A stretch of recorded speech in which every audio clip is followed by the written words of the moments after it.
Il n'y a pas de doute. Le monde est clairement dans un début de récession, même si les politiques essaient de nier cela et redéfinir ce qu'est une récession.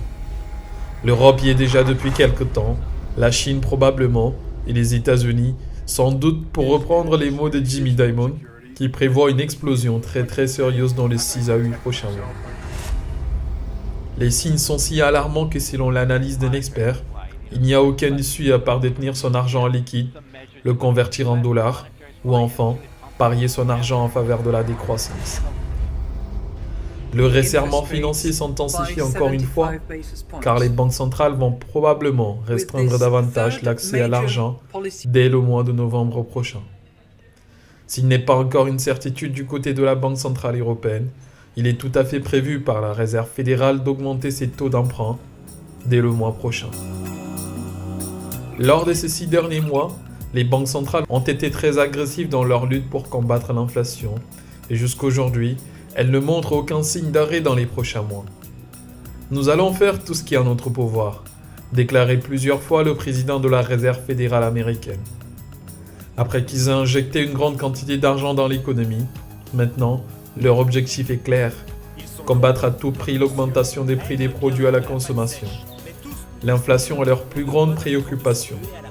L'enjeu peut être également politique au regard des élections qui s'approchent aux États-Unis. Mais est-il possible pour eux de remonter les taux directeurs sans casser la croissance économique ?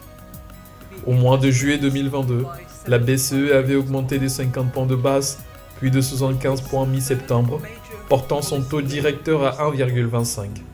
La Fed, l'instigatrice de ces rehaussements, quant à elle, a augmenté la base de son taux directeur 2 fois en 2 mois de 75 points et à nouveau de 75 points en septembre dernier, qui porte son taux à 3,25%. Il n'est pas possible de casser l'inflation sans casser la croissance économique. Est-ce que nous verrons indéfiniment les prix de tout ce que nous payons quotidiennement continuer d'augmenter ?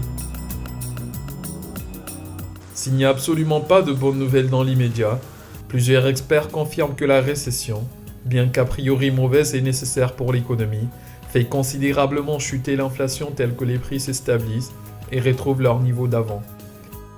Une tribune du Monde a été écrite par Carl Icahn, chercheur en finance, et dans cette tribune, il estime qu'en effet, on est en train de se faire du mal pour ne plus avoir mal, qu'on est en train de tuer le mal par le mal, et que dans le cas actuel, on est en train de tuer l'inflation par la récession.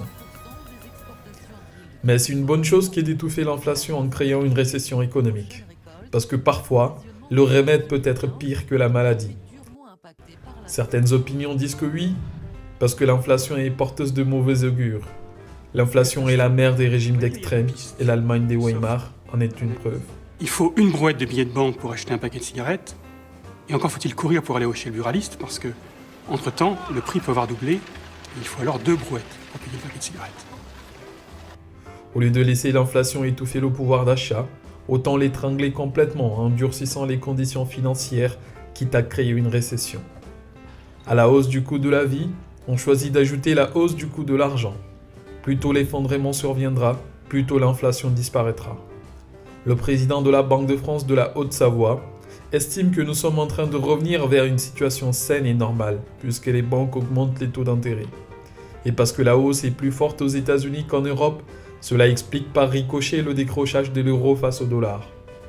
Il va ensuite dire que la situation est passagère et va se corriger, car l'ennemi public numéro 1 actuellement est l'inflation. Elle est destructrice de valeur.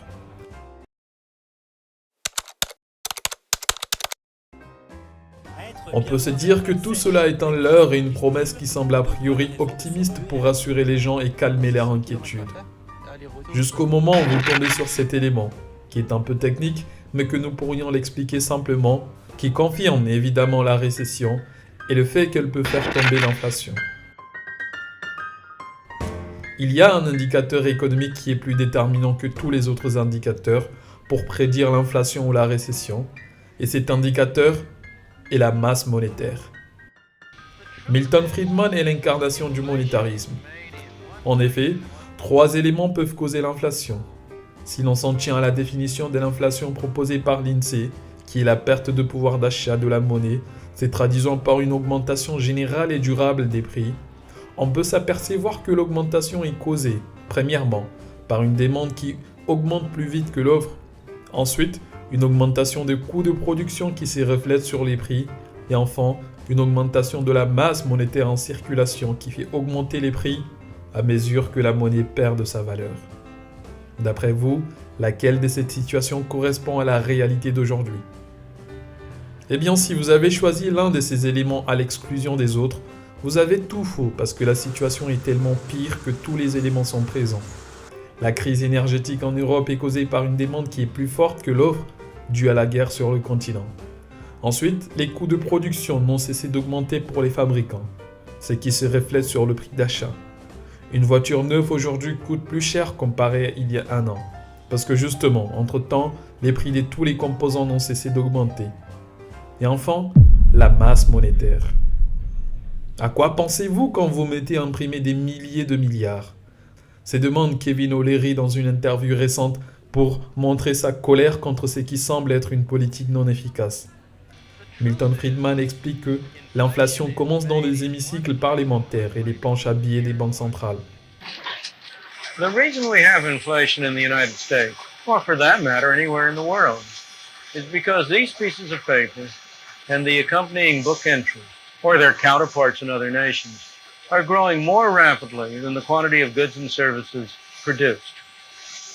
The truth is, inflation is made in one place and one place only, here in Washington. This is the only place where there are presses like this that turn out these pieces of paper we call money. This is a place where the power resides to determine how rapidly the amount of money shall increase.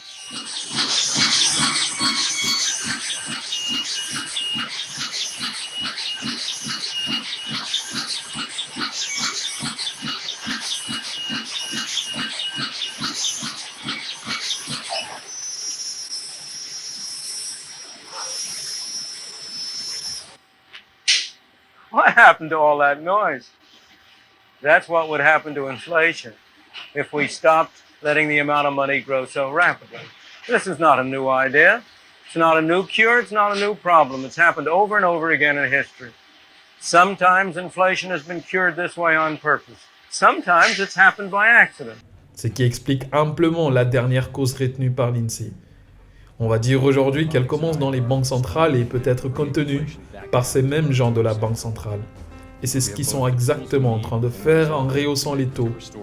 Si vous injectez trop d'argent, autrement, si vous augmentez la masse monétaire en circulation, vous augmentez les prix des produits de consommation, vous créez de l'inflation. Inversement, si vous rehaussez les taux, vous encouragez les gens à dépenser moins. Et si les gens ne dépensent que très peu, les prix des choses à la consommation vont diminuer. Mais dans la complexité de la situation actuelle, ils ne peuvent le faire sans marquer un arrêt de la croissance économique. Celui qui blâme l'inflation à la forte demande et une faible offre a raison. Celui qui blâme l'inflation sur les coûts de production a aussi raison. Et celui qui blâme l'inflation sur la politique monétaire a également raison. La liberté politique ne peut être préservée à moins que l'inflation ne soit contenue. Et ça, c'est la responsabilité du gouvernement, qui a un monopole pour décider de l'impression d'argent. Mais attention à ne pas en faire trop, car maintenant, les banques resserrent tellement les vis, au point où les experts se demandent si les banques n'en font pas trop. Cathy Wood, la célèbre directrice de ARK Invest, a fait part de sa préoccupation quant à la remontée agressive des taux par les banques centrales. Ludovic Subran, chef économiste du groupe Allianz, estime que les gens qui disent « rien de tel qu'une bonne récession pour calmer tout ça », ce sont des gens qui ont beaucoup d'argent. Je pense que c'est d'un cynisme absolu que de souhaiter que la récession calme l'inflation. On aurait dû essayer de calmer l'inflation sans tomber dans la récession. Aujourd'hui, je pense que c'est malheureusement inévitable. Dans cette conjoncture, tout porte donc à croire à une récession. Il y est déjà. Et cette fois, nous sommes face à une récession globale. Le Fonds monétaire international a alerté que le tiers de l'économie mondiale rentre en récession. Ce n'est pas une bonne nouvelle, mais c'est le prix à payer pour sortir de l'inflation. La croissance prévue par le FMI dans la zone euro n'est que de 0,5%. Aux États-Unis, elle est de 1%. La Banque d'Angleterre estime que le Royaume-Uni est déjà entré en récession au troisième trimestre. Bloomberg estime que le Canada entrera dans une récession probablement au premier trimestre de l'année prochaine. Les blessures économiques causées par la pandémie, puis la crise énergétique résultant de la guerre en Ukraine qui a également causé une pénurie alimentaire massive, et la Chine, qui est l'usine du monde, continue de se confiner pour maintenir sa politique de zéro Covid. Le ralentissement de 2023 sera généralisé, estime le FMI. Des pays représentant environ un tiers de l'économie mondiale vont enregistrer une contraction de leur activité économique cette année ou l'année prochaine. La croissance dans les 3 plus grandes puissances économiques, les États-Unis, la Chine et la zone euro, restera au point mort. De façon générale, les chocs de cette année vont rouvrir les blessures dont souffrait l'économie, qui ne s'était que partiellement cicatrisée après la pandémie. En somme, le pire reste à venir et pour beaucoup, 2023 aura l'effet d'une récession. Le prix de tout ce que nous achetons va certainement se stabiliser, mais le prix à payer pour recouvrer ce pouvoir d'achat est beaucoup plus cher. C'est la récession économique qui porte à croire que le remède peut de fois être pire que la maladie.